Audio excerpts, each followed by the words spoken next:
The Chargers will beat the Jaguars if they do everything that I say in this video. For the first time in 5 years, the Chargers have made the playoffs, and it's against the team that blew them out 38-10 in week 3 of this season. So why am I so confident that this team is gonna win? Well, I'm gonna go back and pull up that film of that game where they just got absolutely shellacked and show you what went wrong and how the team has improved since then. I mean, this is one of those games where you burn the film. Thank goodness I didn't do that, so we can go back and watch it. And while I pull up the film, make sure to like and subscribe to the Chargers LAFB YouTube channel.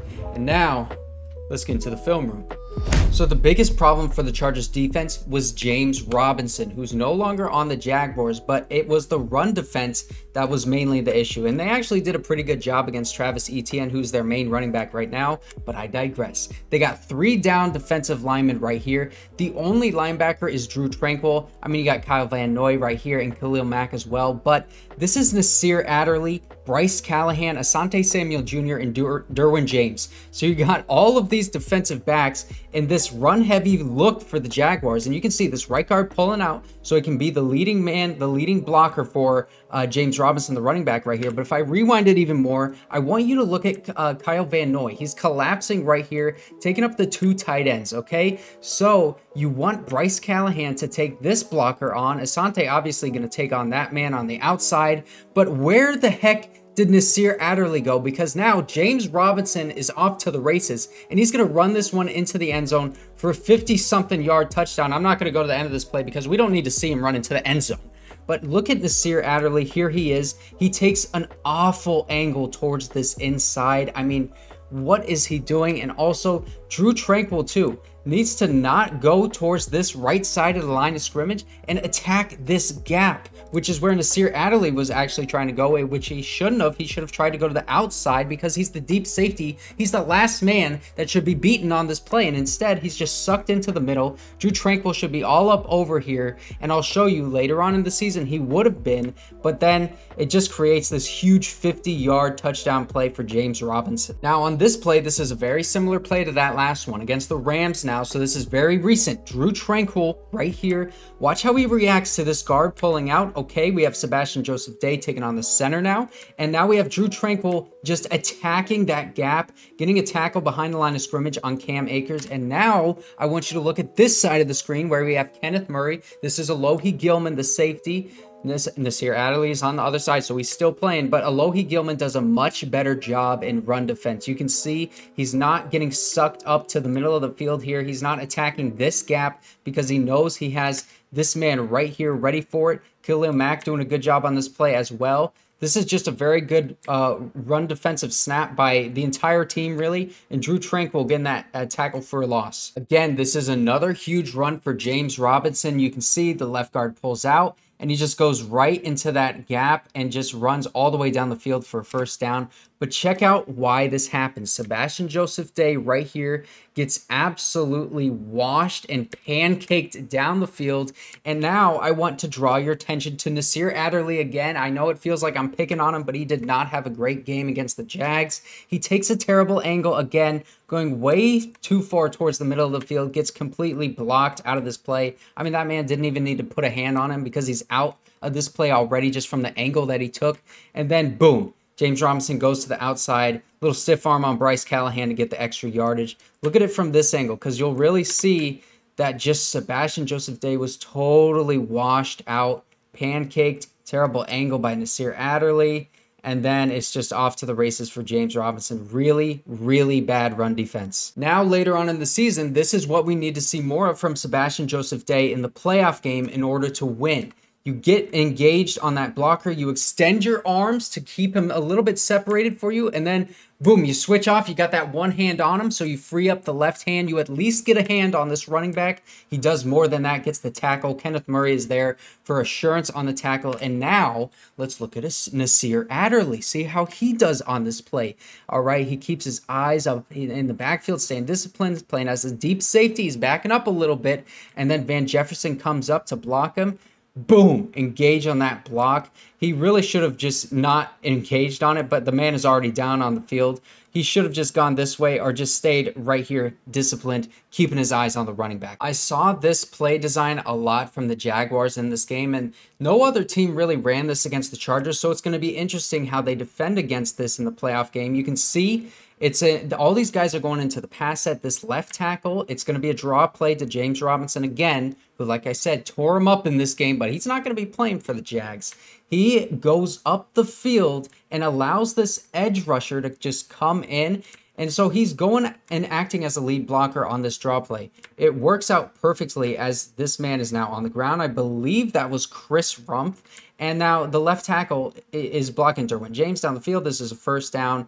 In order to stop the run, they need to have their playmakers like Sebastian Joseph-Day and Drue Tranquil playing up to the par that we've seen in the late season and be able to stop this play like this. If this is Joey Bosa or Khalil Mack, you'd like to see him engage with the left tackle, not allow him to get just free in the open field right here to get a block on a safety, or you'd like to see him just, boom, right there, set that edge, and then this play doesn't go anywhere. It's just stopped at the line of scrimmage. It's going to be really interesting to see how the Jags are able to run this play design. Another big factor in this game is going to be the Chargers' running game. Now, Austin Ekeler was terrible in this game. I think I have the stat right here. The Chargers' total rushing yards was 26. That was easily their worst output of the season. But now let's look at this play. This is a simple toss play. Get Trey Pipkins way out wide, pulling from that right tackle spot. You have Gerald Everett right here, unable to block this linebacker. Josh Palmer, not your best blocking receiver. And Trey Pipkins can't get out there fast enough. So all of these guys beat their men.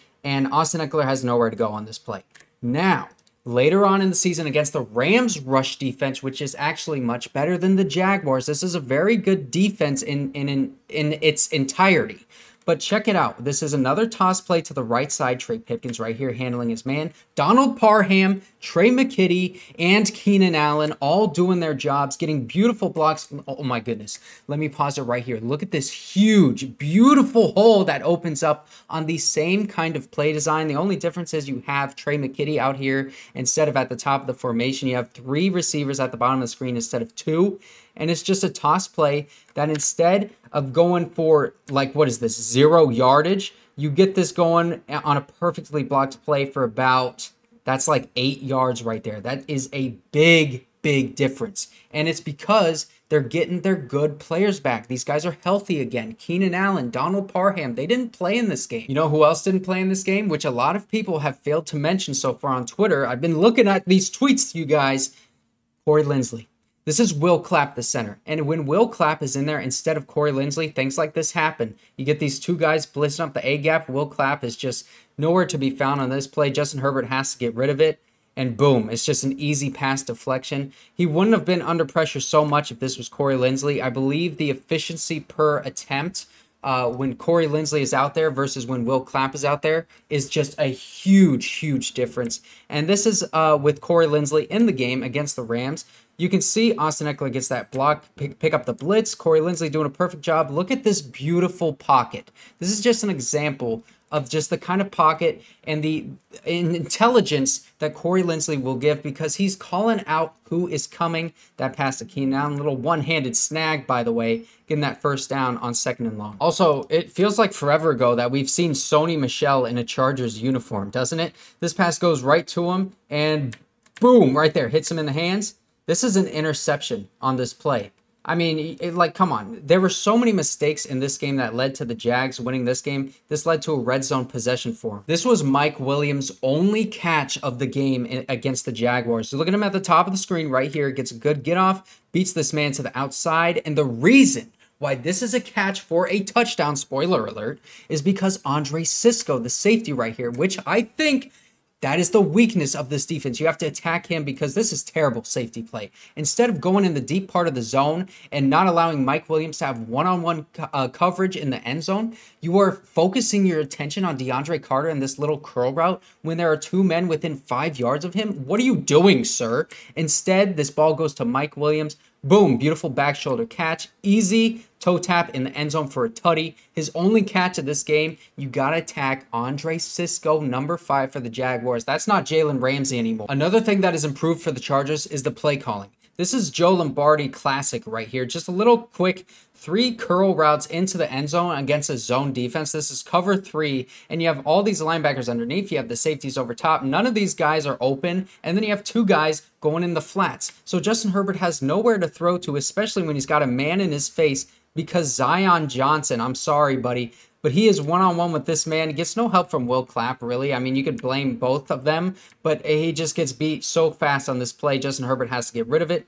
Didn't have anywhere to go to anyway because the play design sucks. This is why a lot of Chargers fans hate Joe Lombardi, but he has gotten so much better since then, and this play is proof. You can see Chargers in the red zone against the Raiders later on in the season. You get Justin Herbert in space. Look at how much space he has on this little bootleg, and it's just a beautiful pass right here. I'm tracking the ball, boop, to Mike Williams, toe tap again in the end zone. And like I showed you already, that one catch that Mike Williams had against the Jags was just like this, kind of a toe tap in the end zone. And let's look at it from this view so you can see that ball placement. It is just right there, perfect, beautiful. Everything about this is so beautiful. Oh my God, I love it. So watching a lot of this film back really made me want to vomit in my mouth. But this is Sony Michel, again, the running back, just a quick little run to the left side. And you can see already Will Clapp is getting beat by this defensive lineman right here. And Matt Filer not doing a great job. Josh Palmer not doing a great job.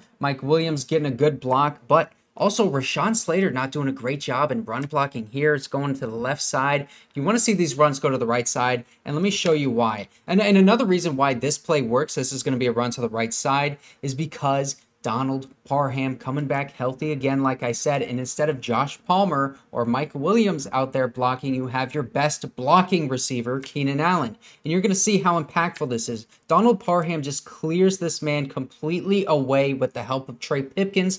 Matt Filer now is the pulling guard, takes Bobby Wagner beautifully, and then Donald Parham, I know you saw it, look right here, peels off of this defensive lineman, picks up the linebacker, and now this space is totally open, and now it's getting converged on by defenders, but boom! Keenan Allen, and look, I broke this play down when the Chargers played the Rams in that last, what was it, like 2 weeks ago? But this is how much they have improved from this terrible run that was just so disgusting. Ugh, I just want to vomit.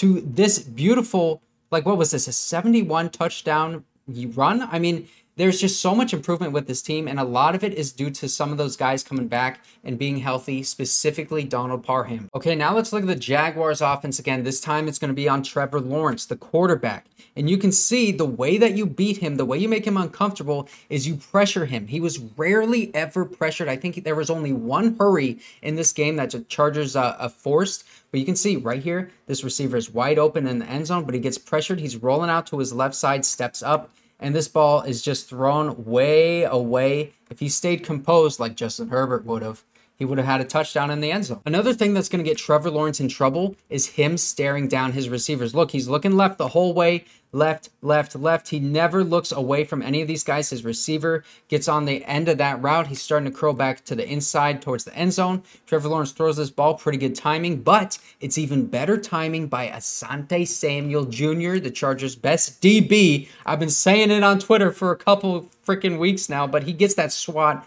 Beautifully timed swat, and now I'm going to show you a couple more plays just like this, where again Trevor Lawrence is looking at his receiver the whole way at the top of the screen. Derwin James sees it, and he almost picks this off right there. He dives for it, cannot hold on. The Chargers are going to get at least one interception in this game if Trevor Lawrence keeps staring down his receivers like this. What the Jags are going to want to do on offense is protect Trevor Lawrence, not get him under pressure, and get him in motion, get him on the move, because you can see right here, tight space for Christian Kirk to make this catch in the end zone. Boom, it's right on his face. Right in stride, perfect pass by Trevor Lawrence with not a lot of room to spare. Again, look, Trevor Lawrence on the move is dangerous. This is that one time that the Chargers hurried him. He's going to get some pressure up the middle right here. He rolls out to his right side, and the receiver right here, number 7, I believe that's Zay Jones. Correct me if I'm wrong, but he starts improvising with his quarterback. He's, instead of going across the field, which is what his route is, he goes back, cuts it back to this side to allow Trevor Lawrence to make this pass. Boom. right in the middle of the field, right in the middle of the end zone for a touchdown. That is what the Jags are going to want to do. Get him in space, get Trevor Lawrence in motion, and allow him to just make these throws. In order to make Trevor Lawrence uncomfortable, you have to get some blitzes off of the B gap. You can see Derwin James right here attacking this gap. Trevor Lawrence sees it coming. He's trying to throw into it. Travis Etienne getting a pretty good block, honestly, on this play. But check out the ball placement on this one. On a wide open receiver, way over the head of the receiver. He's got no chance at catching that ball. So that's the film, man. And the three things that the Chargers need to do in order to win this game and progress to the divisional round is stop the run, establish the run, and play opportunistic defense. We have seen these Chargers DBs starting to jump routes a lot later on in this season. And if Trevor Lawrence is going to be throwing balls like that when he's uncomfortable, you start blitzing some of these guys.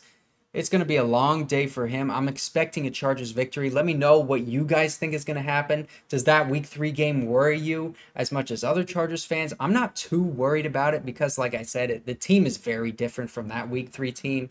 But thank you for watching until the end of this video. Make sure to like and subscribe to the Chargers LAFB YouTube channel. And I will see you guys next time.